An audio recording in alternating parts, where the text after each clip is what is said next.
세례 요한은 예수님께 제자들을 보내어 묻습니다. 당신이 내가 기다리던 예수가 맞습니까? 아니면 내가 다른 일을 기다려야 합니까? 재미있는 질문입니다. 세례 요한이 보기에 예수가 바로 그 예수가 아니라면 물을 필요가 없을 것입니다. 더구나 다른 일을 기다려야 하는지는 더더욱 물을 필요가 없습니다. 예수님은 이미 자신이 하나님의 아들이요 그리스도인 것을 밝히셨습니다. 세례 요한은 예수에게 세례를 줄 때 이미 성령이 그에게 임하는 것을 보았습니다.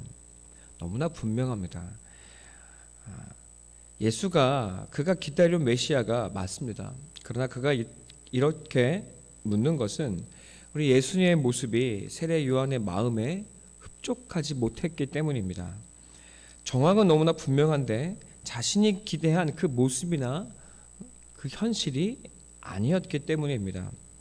세례 요한은 예수님의 길을 예비하는 사람이었습니다. 예수님을 주인으로 맞이할 수 있도록 사람들에게 회개를 선포했습니다. 하나님의 심판이 임박했음을 경고했습니다. 죄악에 물든 세상은 하나님의 심판을 받을 것입니다. 그러니 세례 요한은 자신을 세상의 죄악에 물들지 않게 하기 위해서 광야에서 살았고 그리고 하나님의 말씀을 선포했습니다. 그는 광야의 영성을 지니고 있었습니다.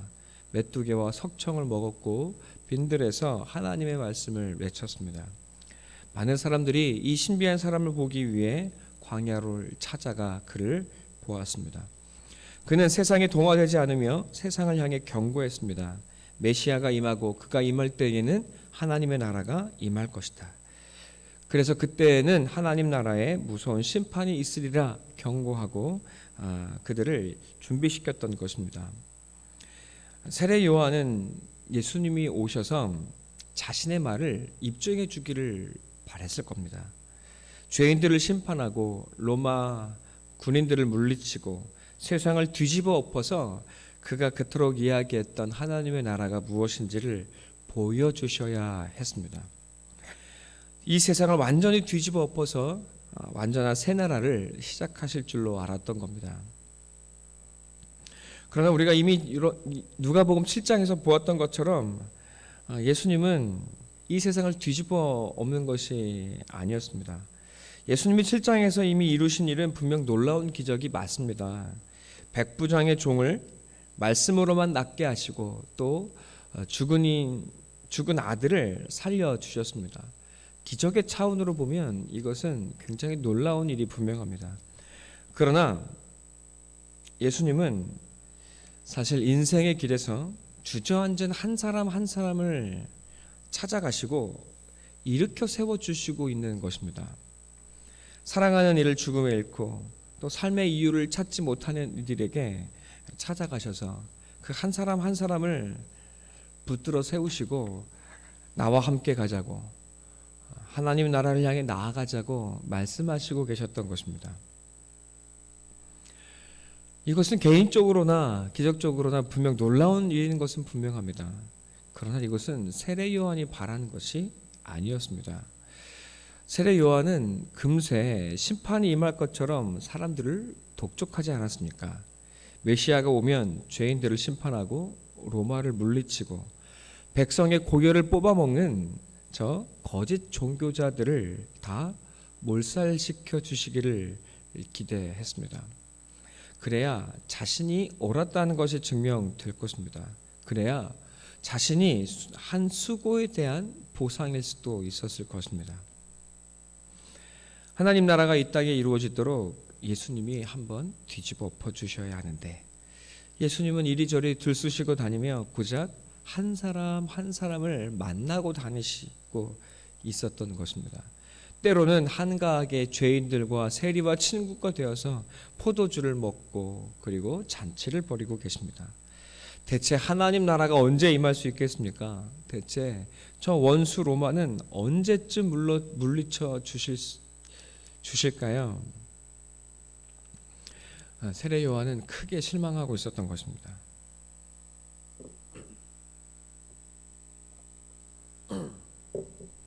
세례 요한의 바람은 세상을 향한 욕망이 아닙니다. 그는 거룩한 열정을 가졌습니다.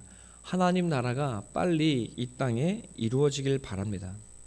그는 정말 예수님이 오시기 전에 그 어떠한 사람보다도 위대한 사람이 맞습니다. 신앙의 열심을 가진이라면 사실 세례 요한의 마음이 무엇인지 금세 알 수 있습니다. 또 세례 요한의 바람은 우리의 바람이기도 합니다.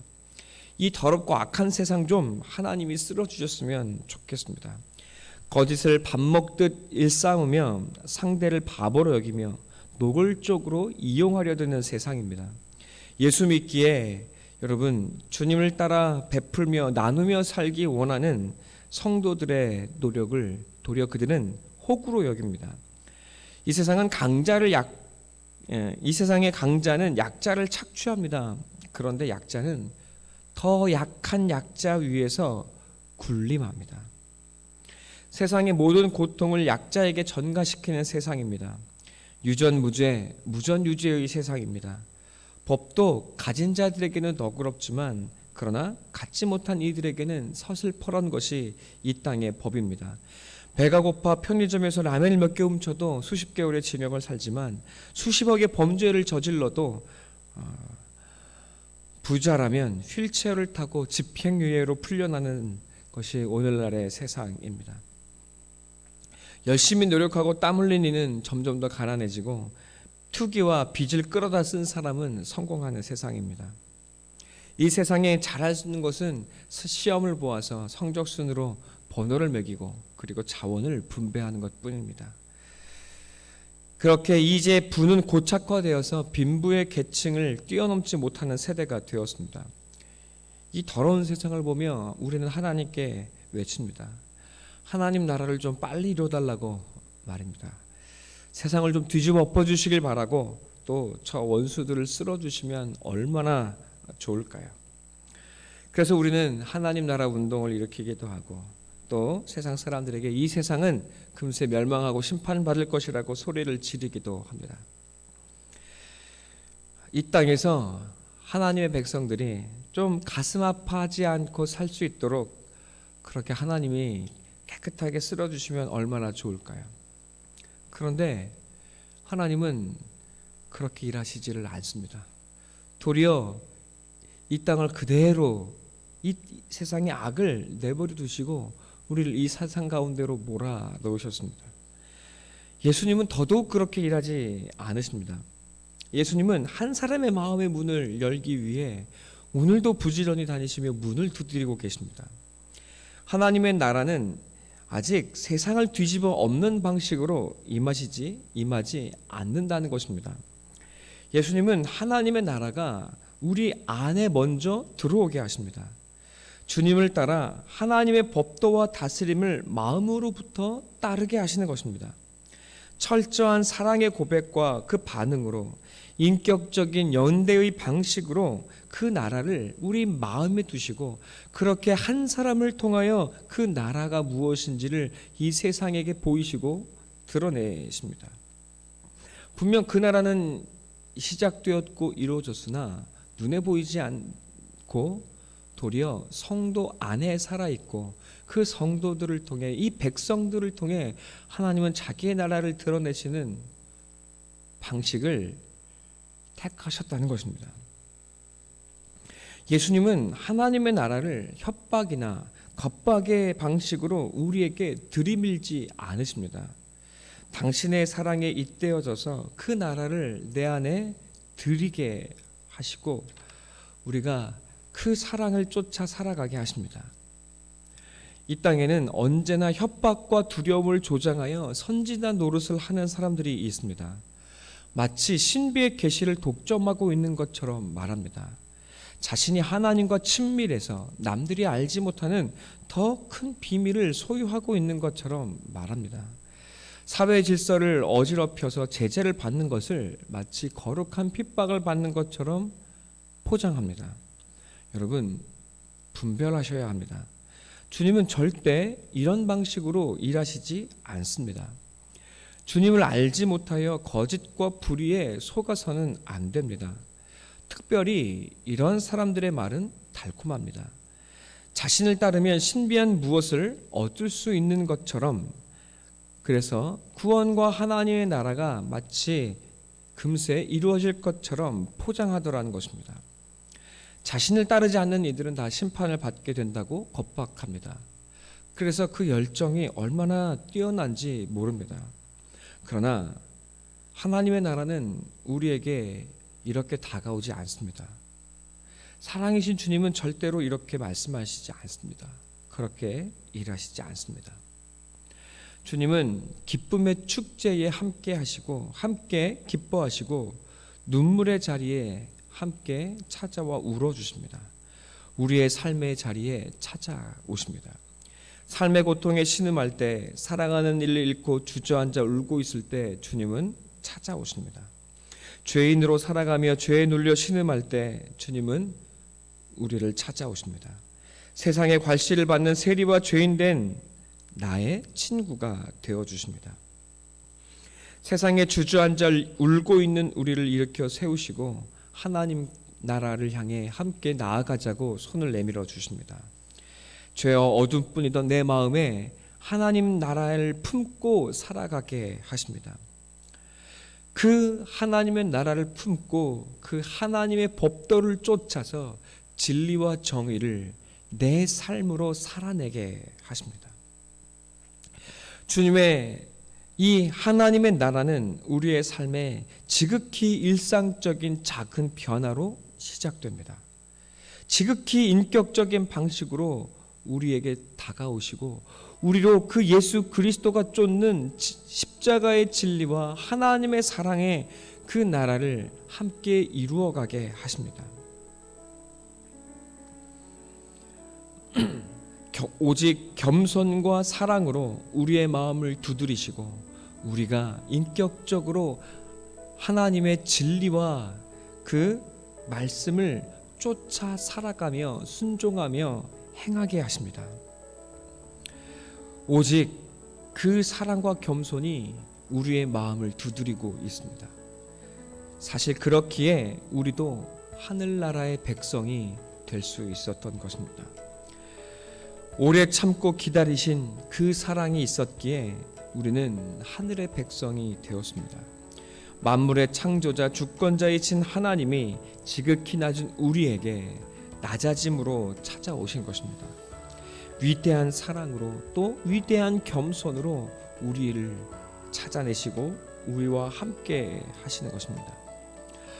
여러분, 하나님의 나라를 사는 것은 세상을 뒤집어 엎는 방식으로 이루어지는 것이 아닙니다. 주님과 함께 일상을 사는 것, 주님과 함께 음식을 떼며 포도주를 마시는 것, 주님을 맞이하여 이 땅에서 예수의 친구로 사는 것, 주님과 함께 하나님을 향하여 용기 있게 나아가는 것, 여러분, 그렇게 주님의 진리를 쫓아 살아가는 것, 그 삶을 나의 삶으로, 나의 몸으로 표현하며 드러내며 살아가는 것, 우직하게, 담대하게, 묵묵하게, 여러분, 이 진리의 삶을 하루하루 살아내는 것입니다.